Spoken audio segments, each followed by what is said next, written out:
నా ప్రియమైన క్రైస్తవుడా, చూడు నా జీవితాన్ని, చూడు ఈ జీవితాన్ని. నాలాంటి ఇలాంటి పరిస్థితి నీకు కావాలా? వద్దు అని నోటి మాటలతో చెబితే నీకు ఇలాంటి పరిస్థితి రాకుండా ఉంటుందా? నీకు ఇలాంటి పరిస్థితి రాకుండా ఉండాలి అనంటే నీ జీవితం బాగుండాలి, నీ క్రియలు బాగుండాలి, నీ ప్రవర్తన బాగుండాలి, నీ ఆలోచన బాగుండాలి. దేవునికి ఇష్టకరంగా నీ జీవితం ఉంటే నాకు ఇలాంటి పరిస్థితి వద్దు అనంటే ఇలాంటి పరిస్థితి నీకు రాకుండా ఉంటుంది. లేదంటే ఏ క్షణమైనా ఏమైనా జరగవచ్చు. ఈ క్షణం నీది, మరుక్షణం నీది కాదు. జాగ్రత్త.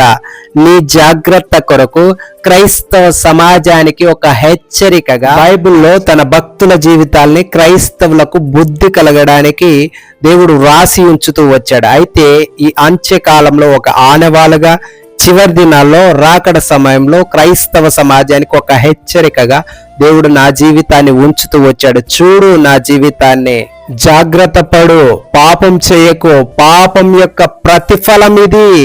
హెచ్చరిక పొందుకో, లేదంటే నిన్ను నీ జీవితాన్ని చేతులారా నీవే నాశనం చేసుకుంటావు.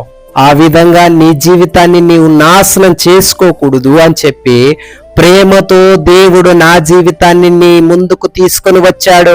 ఇప్పటికైనా నీ జీవితాన్ని, నీ హృదయాన్ని, నీ బ్రతుకును, నీ ప్రవర్తనను మార్చుకుని దేవుని నామ మహిమార్థమై జీవించడానికి ఇష్టపడు.